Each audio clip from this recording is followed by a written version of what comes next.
Kontaktorlar turi haqida gapirib o'tganimda o'zgarmas tokka, shuningdek bir qutbli kontaktorlar ham bo'ladi deb aytib o'tganda, mana o'sha KM1 kontaktor. Mana buning chulg'amiga, katushkasiga beriladi 24 volt o'zgarmas tok.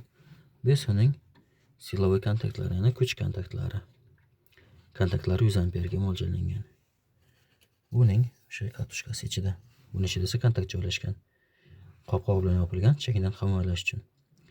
Yo'q aka, bu kattaroq tokka mo'ljallangan relay deyishlaring mumkin. Mana bu yerda yozib qo'yibdi.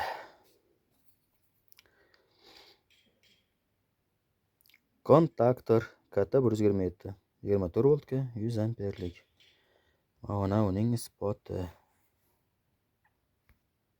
Bu kontaktor esa bizda avtomotor esa RV1.